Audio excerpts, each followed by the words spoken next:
HOA president fined me for my lawn. Too bad, I'm the state's highest-ranking judge. Have you ever wondered what happens when a petty tyrant picks a fight with someone who knows the law better than they do?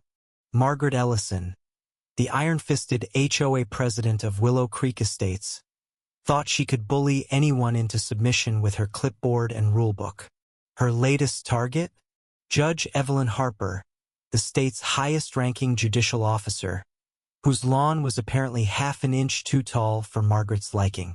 The fine arrived in Evelyn's mailbox, a crisp $200 demand with a condescending note. Maintain standards or face further penalties. Margaret had no idea she just declared war on someone who'd spent decades dismantling flimsy arguments in courtrooms.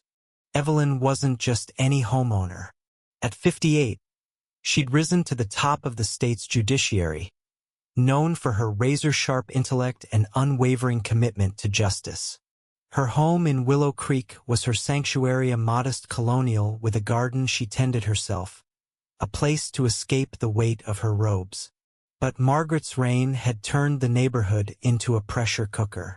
She patrolled the streets like a hawk, issuing fines for everything from unauthorized mailboxes to excessive bird feeders. Evelyn had ignored the petty complaints, trimming her lawn diligently, but that half-inch violation? It was a deliberate jab. Margaret had been gunning for her ever since Evelyn questioned the HOA's budget at the last meeting, hinting at discrepancies in landscaping contracts. Fuming but composed, Evelyn sat at her kitchen table, the fine in hand. She could have paid it and moved on. $200 was nothing to her. But this wasn't about money. It was about principle. Margaret's power trip had gone unchecked for too long, and Evelyn knew the HOA's rules better than most after skimming the covenants during her home purchase. She'd also heard whispers from neighbors. Margaret's brother-in-law owned the landscaping company the HOA exclusively used, raking in thousands for subpar work. If Margaret wanted a fight, Evelyn would give her onion her own turf. The next morning, Evelyn didn't mow her lawn. Instead, she pulled the HOA's 200-page rulebook from her study and got to work. Her legal mind sliced through the jargon, pinpointing every vague clause and procedural flaw. The rule on lawn height, ambiguous, lacking a clear measurement standard. The fine process, no mention of mandatory warnings or appeals, a violation of basic due process. By noon, she drafted a letter to the HOA board, citing case law and demanding a hearing. She sent it certified mail, knowing Margaret's ego wouldn't let her back down. Word spread fast. Neighbors peeked through curtains as Margaret stormed to Evelyn's house that evening, clutching her clipboard like a shield. "This is a courtesy visit," Margaret snapped, her voice loud enough for the block to hear. "Pay the fine, or we'll lien your property." Evelyn, calm as ever, smiled from her porch. "I've requested a hearing, Margaret. Follow your own rules." The HOA president's face turned beet red, but she retreated, muttering about standards. What Margaret didn't know was that Evelyn had already contacted an old friend, a state auditor, to dig into the HOA's finances. The judge wasn't just fighting for her lawn, she was aiming for the heart of Margaret's little empire.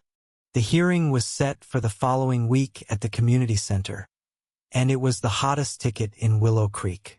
Neighbors packed the room, some out of curiosity, others nursing their own grudges against Margaret.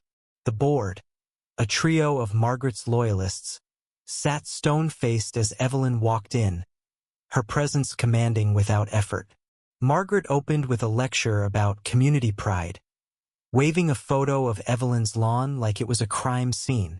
"This is about fairness," she insisted. "No one's above the rules." Evelyn stood, her voice steady but piercing. "Fairness? Let's talk about that." She slid a stack of documents across the table, copies of the HOA covenants, highlighted sections showing procedural gaps, and a bombshell.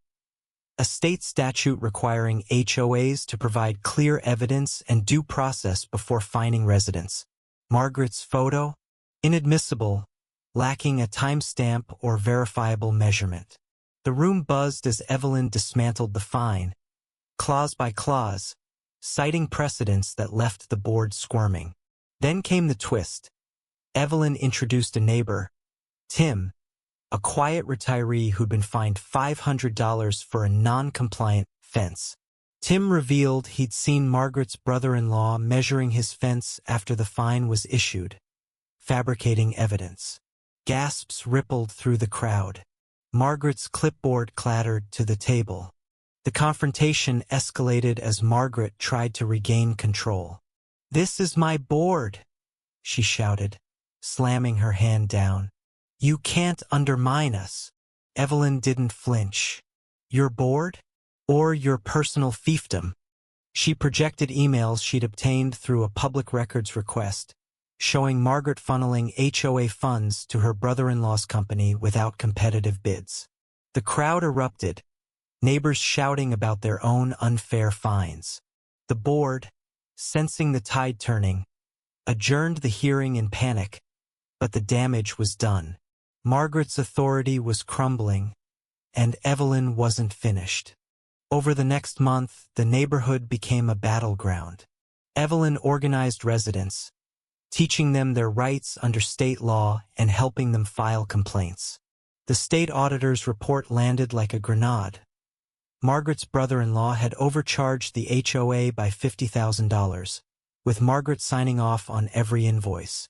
The board, desperate to save face, voted to remove her as president, but Margaret didn't go quietly. She spread rumors, accusing Evelyn of abusing her power as a judge. It backfired spectacularly. Evelyn's reputation was ironclad, and neighbors rallied behind her, decorating their lawns with signs reading, "Justice for Willow Creek." The final blow came at the next HOA meeting, where Evelyn presented a petition signed by 80% of residents to dissolve the HOA entirely. Margaret, now a pariah, showed up to beg for her position, her voice cracking as she claimed she'd only wanted the best. The vote was unanimous. Willow Creek would be free. Margaret left in tears, her clipboard abandoned on the floor. The auditor referred her case to the district attorney for potential fraud charges, and her brother-in-law's company folded under scrutiny. Evelyn's lawn? Still half an inch too tall, but no one cared. As peace returned to Willow Creek, Evelyn hosted a barbecue in her backyard, neighbors laughing and swapping stories of Margaret's reign. The judge raised a glass, her eyes twinkling. "To freedom," she said, "and to knowing your rights." The cheers echoed down the street, a reminder that even the smallest battles can spark big change. What do you think? Did Margaret deserve her downfall? Or was Evelyn too harsh? Share your thoughts below.